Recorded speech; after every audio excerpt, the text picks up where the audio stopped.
Nada de Novo no Front é um clássico da literatura antiguerra de 1929 que acabou de ganhar uma refilmagem que estreou na Netflix. E é sobre ela que eu falo hoje aqui no Cinéfilo. Então, antes de mais nada, dá um like aqui no vídeo, se inscreve aqui no canal se você ainda não é inscrito e vamos lá! Oi pessoal, tudo bem? Eu sou a Lu e esse é o canal Cinéfilo.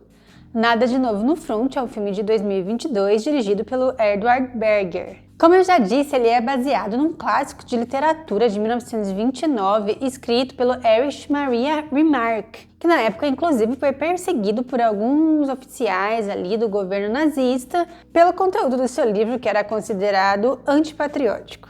O livro já tem uma adaptação cinematográfica de 1930 que ganhou o Oscar de melhor filme e também uma adaptação para a televisão em 1970. O filme se passa durante a Primeira Guerra Mundial e a gente acompanha um grupo de jovens amigos alemães que, com o sonho nacionalista de virar heróis, se alistam no exército para lutar na guerra. Porém, aos poucos, o idealismo e a inocência vai sendo substituído pelo desespero e dos horrores na linha de combate. Nada de Novo no Front mostra a guerra quase como um processo industrial em que as vidas são descartáveis. E a gente já tem essa mensagem logo nas primeiras cenas do filme, em que a gente vai entrando no campo de batalha a partir de uma floresta próxima. Aí a gente vai chegando a ver primeiro as cenas dos corpos e depois vem o som. Então a gente começa a acompanhar em um longo plano um jovem alemão chamado Heinrich, que tá nas trincheiras ali lutando e a gente acompanha ele entrando na terra de ninguém. E aí a gente tem um corte na cena do título do filme e a gente vai descobrir que Heinrich não sobreviveu. E a gente vê aí uma pilha de corpos e de lençóis e uniformes que eram usados pelos combatentes caídos, sendo lavados e reciclados para serem entregues para novos jovens que vão estar ali naquela área de combate.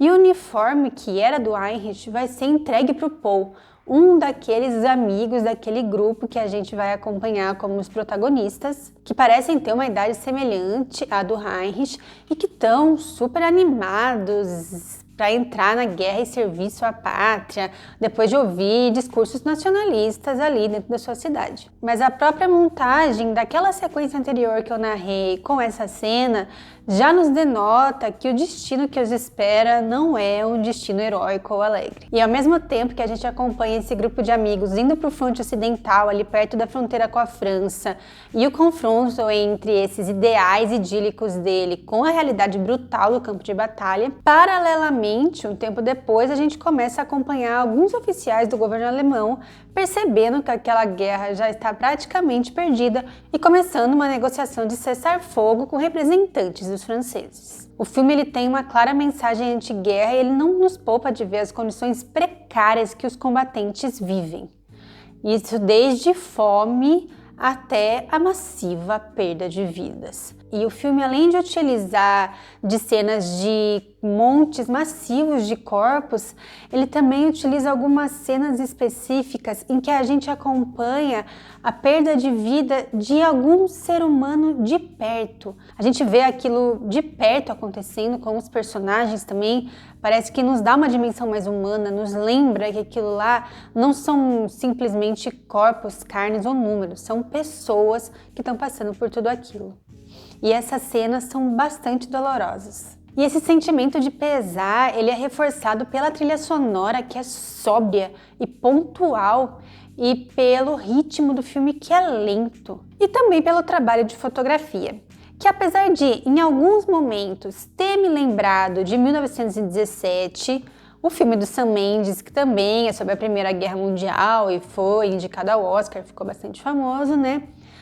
Principalmente em algumas cenas que eles usam a luz do fogo como iluminação, me lembrou bastante desse outro filme, mas no geral a fotografia aqui utiliza-se de cores muito mais desaturadas e frias, como um elemento a mais que simbolizaria a dureza e a crueza daquela situação, que é reforçada com o fato dos personagens estarem sempre muito sujos, o rosto sempre cheio de terra e sangue. E nesse quesito houve um cuidado muito grande com toda a questão dos figurinos, da ambientação daquela época e daquele contexto. E as cenas de batalha, elas nunca têm um tom épico, mas sim um tom doloroso de como realmente são máquinas de massacrar pessoas.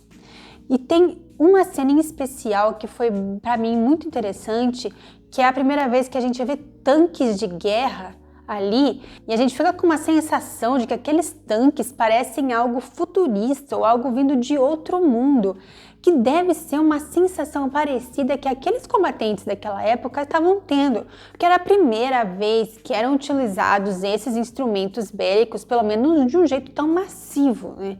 Então realmente deveria ser uma sensação muito assustadora, que também mostrava como o ser humano ali era frágil e pequeno frente a essas novas tecnologias bélicas. Então o filme ele é muito eficiente em não mostrar essas realidades e essas durezas e os horrores de uma guerra, ainda mais uma guerra tão massiva como foi a Primeira Guerra Mundial. Mas eu diria que, por outro lado, eles acabaram não focando em nos apresentar esses personagens principais de uma forma que a gente criasse uma ligação com esses protagonistas.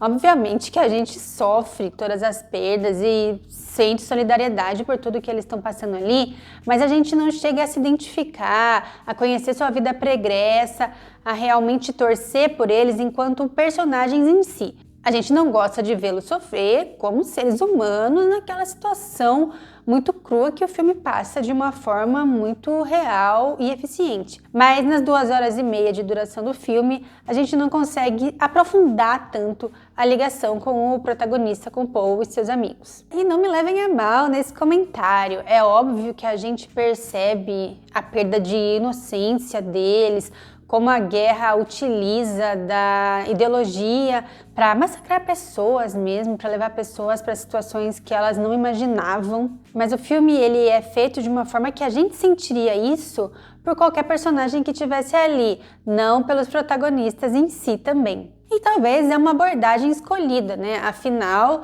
o filme quer passar realmente essa mensagem de que cada um daqueles seres humanos ali é um ser humano que tinha uma vida, que tinha uma história e que acabou tendo essa história encurtada por aquele conflito. E enquanto isso, o filme também explora a dicotomia entre a dureza dos campos de batalha com a luxuosidade que tinha nos encontros de negociação de paz e também no alto comando das Forças Armadas alemãs. E a gente vai vendo como tudo demora muito mais para chegar nos frontes de batalha.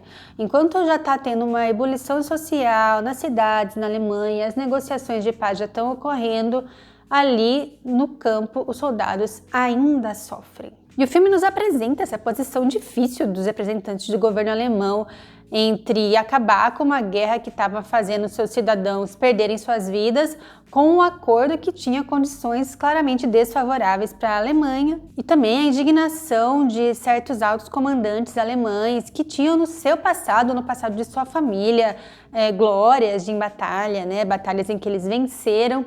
E a gente sabe, né, que a junção de tudo isso foi um dos fatores que, alguns anos mais tarde, levou a uma ebulição social que levou à ascensão do nazismo ao poder na Alemanha. Nada de novo no front, então, tenta mostrar de uma forma crua e realista quais são as realidades de um campo de batalha, qual era a realidade dos combatentes na Primeira Guerra Mundial, nesse contexto específico da guerra de trincheiras ali no front entre a Alemanha e a França. Eu senti falta, como eu disse, de uma maior aproximação dos personagens principais, daquele grupo de amigos, de conhecer um pouco mais sobre a vida deles, mas por outro lado ele é muito eficiente em nos fazer nos solidarizar com a situação daquelas pessoas. E se você ficou curioso em assistir, ele está disponível na Netflix. Então é isso por hoje, pessoal, meu comentário. Obrigada por me acompanhar até aqui no fim do vídeo. Deixe nos comentários o que vocês acharam do filme, se vocês já assistiram. E logo mais eu volto então. Até a próxima!